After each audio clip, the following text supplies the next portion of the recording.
Welcome to the Falling Walls Breakthrough Conversations.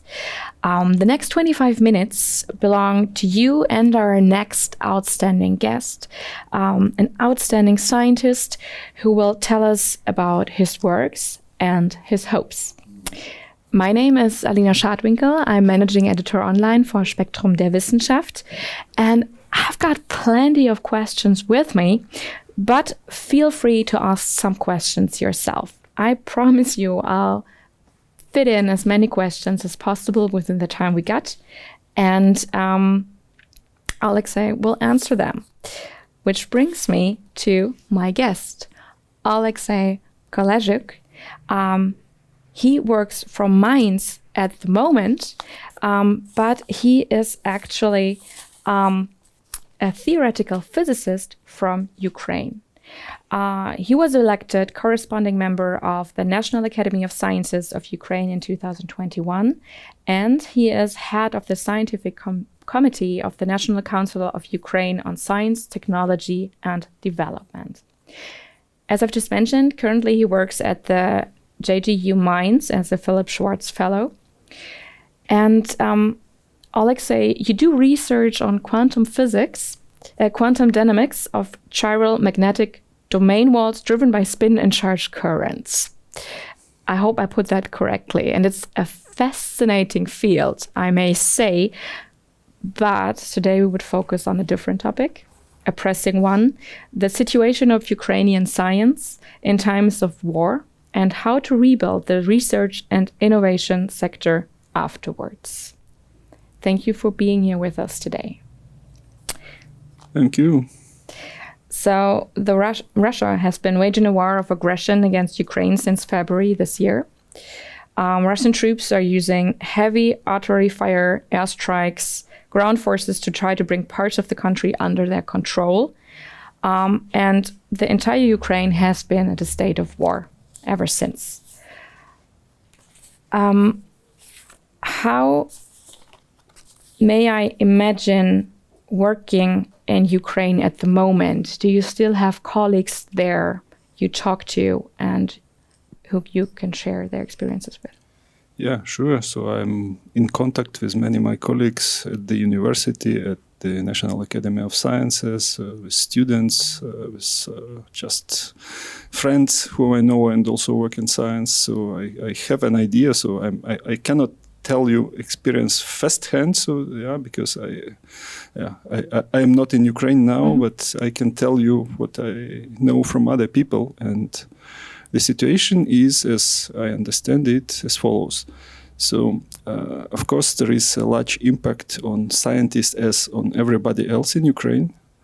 And especially for scientists, it's a difficult time because they have very limited possibilities to be productive, to actually do science. Because unless you are a theoretical physicist or a mathematician who work with some problem where you just need, a piece of paper, a pencil, and a computer, it's difficult to do science if your life is completely disrupted. Mm-hmm. So if you have an ongoing experiment which needs to be done over, 24/7, several weeks, it's very difficult to do that if you have electricity disruptions. It's impossible. If you are displaced, if part of your research infrastructure was destroyed and so on. So there are very limited possibilities of, continue to do meaningful science. That's one of the things which is hard, especially for people who consider themselves scientists, right? And the second part is just very prosaic. It's financial. So because of the war, so we have wartime budgets, and science is not a priority. So the science budgets were cut severely. So many grants which were started before the war, they were not continuing. So this funding was not cut, but it was frozen. Mm-hmm.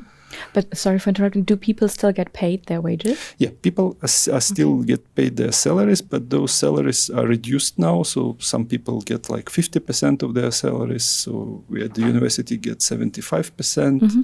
And this is inhomogeneous over Ukraine, but it's generally the trend is, so the salaries were cut and the jobs were cut.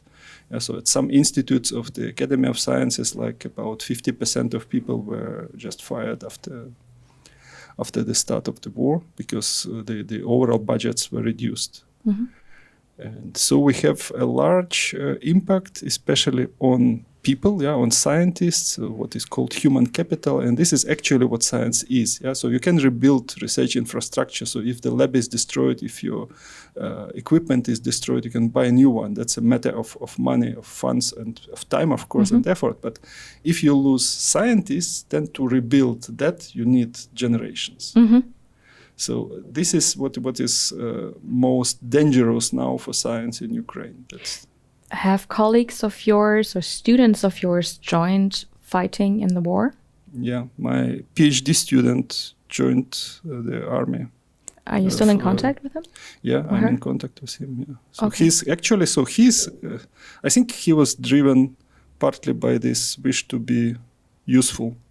So now he's designing drones in the army. So he is applying his scientific skills actually. And how does that make you feel? Ashamed, because I'm not part of that. Yeah, I'm here in safety in Germany, right? So, yeah. Okay. Being in safety is such an important thing, and it's... Yeah, it's important, but it's so I'm outside, and I realize very well that I'm now just reading the news. I'm not fighting. I'm helping as I can, of course, but that's not the same. It's not the same contribution. That's true, but it's also spreading. It's fighting with information. It's fighting with knowledge. It's helping to building up a global community. True. And that is something that's definitely needed in these days. Yeah, that is. I understand that pretty well. Yeah, this is just what I feel emotionally. Yeah, thank you for being that honest. This international community I just mentioned, something is growing there. There are scientists. Science for Ukraine, for example, is an initiative. There are other initiatives that started to build and help bringing Ukrainian scientists out of the country and to still enable them to work and to build up a safety net. What would you say, what is needed right now? How can the international science community support scientists in Ukraine or from Ukraine? Yeah, that's a good question because especially in the first phase of the war, like first several months, I would say the main efforts of the international community were directed at helping people who were able to flee the country. And by different estimates, I don't know exact numbers, no one probably knows exact numbers, but by different estimates of different research organizations, the number of researchers who went abroad actually in the first months of the war was something about 7 to 10% of the entire number of researchers. So that's a lot, but that's not that much. So the majority, we can say the majority of Ukrainian researchers, they stay in Ukraine. And that can be different reasons for that, but so the majority stays in Ukraine. And I think now it's important that those efforts are gradually reoriented, and it's happening now, reoriented to help people who stay in Ukraine. Because it's important, of course, to support those who are now scattered all around Europe and all around the world. But we have to find ways to support people who are in Ukraine, to enable them, to get them engaged in meaningful science. And I think it's very important to start building research networks now.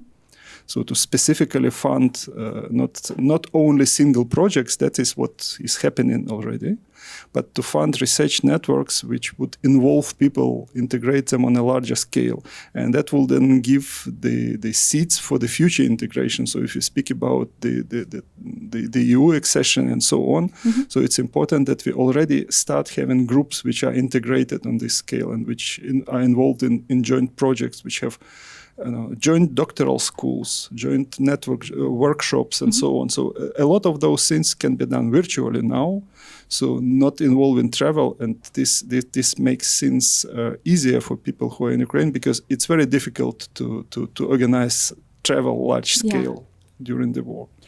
And speaking of funding, who should be involved in that? Is it something that should happen on a national, international level, or is it rather up to private institutions, universities, and so on to get funding going? Well, I would say all efforts are important. So it's not necessary that it is all centralized. Yeah, but I think it would be good to have some sort of coordination center for for coordinating all those initiatives. It's very, very good if some university finds funds and finds the possibility to fund those networks on the local scale. But as far as I know, there is talk about a big program on the European Union scale. So it's important that all those efforts are like they are not overlapping, and they are complementing each other. Yeah, so that we do not put all funds into some specific program and forget about other fields and so on. It also makes sense to do it in that way, because some scientists stayed there, others maybe are in Germany now or in Poland.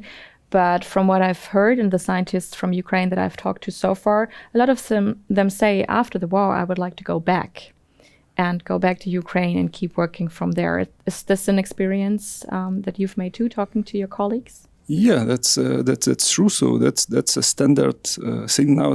That's a standard feeling now. But I think this should be supported. So as I see it now, it's just a wish. Yeah, but to realize that wish, you have to. You have to, if you come back, then you have to be sure that you will be able somehow to install your laboratory, to come back to research, and not just coming back and then finding out that you are unable to do research. Yeah, so this needs also some support and some logistics. Yeah. And of course, this is more. We are now talking a bit about more long-term things now, which are difficult to predict. But there are some things which can be started now in this direction. Yeah, so and I think those research networks is the thing in this direction, because if there is a research network already, if it's active over those.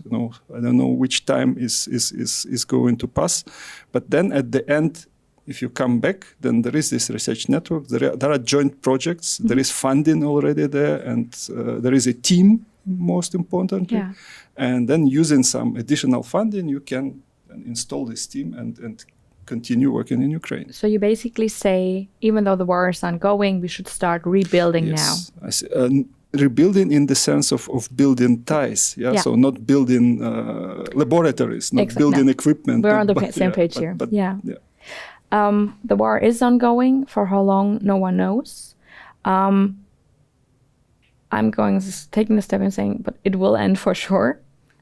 And then it's about the rebuilding the Ukraine. That's what we talked about here. And I would like to do some mind time traveling and go back in the time before the war started, because in an opinion piece for the Science Business, you wrote, and I quote, "Before the war, Ukrainian science had been suffering from many issues, including poor governance, obsolete infrastructure, and a widening gap between research and innovation, while at the same time it fell under the radar of politicians and civil society." You state that reshaping the system of transformation is needed. So maybe you can tell us a bit more about what the status and state of science in Ukraine was before the war, before talking on how this might change now. Oh, yeah, so as you quoted, our research system, even before the war, had a lot of problems. So it was not in the ideal shape, and that's why also now when people are talking about this rebuilding, then there is this motto, build back better. Yeah, so not just rebuild what was there, because that's not something people are satisfied with. And so basically we inherited the Soviet organization of scientific system. And unfortunately, in the first years of independence, there was no political will to do a transformation on that part. So we have kind of missed this opportunity, which other countries coming also from the Soviet legacy, like Poland, like Estonia. So they were able to do some meaningful transformation on this initial phase, the most difficult phase. And that's why they are now in a better position than we. And we missed this opportunity, and this was like, dragging further and further. And I think the biggest problem of Ukrainian science was that it was increasingly more and more detached from industry, detached from innovation. So it was becoming a thing for itself, which basically the politicians didn't know what is it for, because the sense was lost. Like during the Soviet time, the sense of science was kind of clear for everybody. Science was working for the military. And something else which was not that much important. Then when the Soviet Union ended, so this big military didn't exist anymore, so as someone who is given funds for science. And then science had to reshape towards innovation. That didn't happen except for the IT sector, which is now very, very, very well off. Yeah, so that's pride of Ukraine, the IT sector. But this IT sector grew because from the very beginning, it was based on the connection to, so to say, to the final user. So the IT groups were first starting small. They were just doing outsourced tasks coming from foreign companies. So they were just programming some databases and earning money, basically. But then those teams grew. And now we have a very powerful IT sector, so there are famous startups coming from Ukraine, very high level of research and development, and so on. So that didn't happen to the rest of science. Yeah, so it didn't get traction in sense of coming to the needs of society, coming to the needs of industry, and it was increasingly viewed also by the society and by the politicians, of course, as something decorative. And decoration is. You could see that very well because if you read some government plans, then science was mentioned in the part of culture or national pride. So it's something decorative which you put on the wall and you just have to have it because that's what decent people do, but you don't really know what is it for.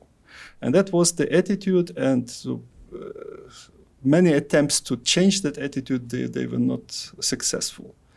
And that's why the reform was inevitable, and piece of that reform started in around 2015, so after the Revolution of Dignity. But unfortunately, it was not very fast, so it was very, very slow.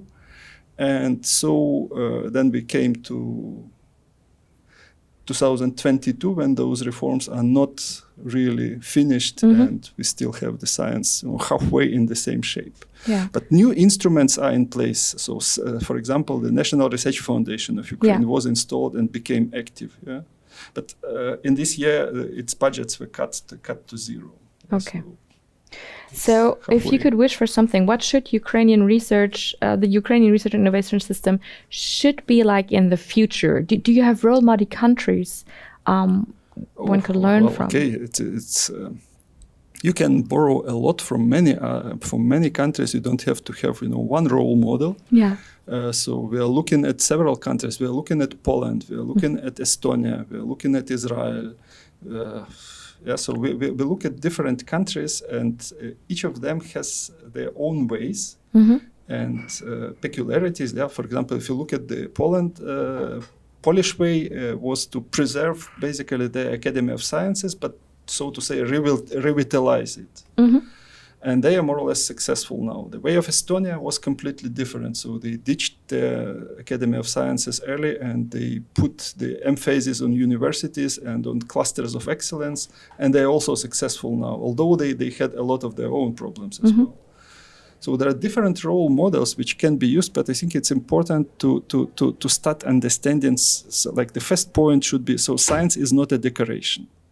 Yeah. So, and if we talk about rebuilding Ukraine, then we have to ask ourselves: do we want that Ukraine, after this rebuild, remains basically an agricultural country with low tech and all that, and the country which probably will for a long time need financial support and so on? Do we want that? Probably not. So, if we want Ukraine to become sustainable, to become able to fund itself, and to be strong, because if we talk about becoming a member of European Union, so who needs a weak country as a member of European Union? No one. Yeah, so we have to be strong. And if Ukraine has to be strong, then I think the only way it can be done is through high tech, through science. And we have the potential, we have the human capital for that.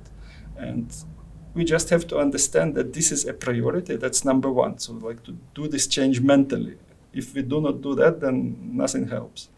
And then we have to understand which reforms have to be done and how to meaningfully use the funds which will be available, I hope. Yeah, I think you called those funding, you said we need like a Marshall Plan. Yeah, it's not my word. Yeah, so that's what Chancellor Scholz says. It's a Marshall's Plan or von der Leyen. So that's nice term. Yeah, so Marshall's Plan sounds nice.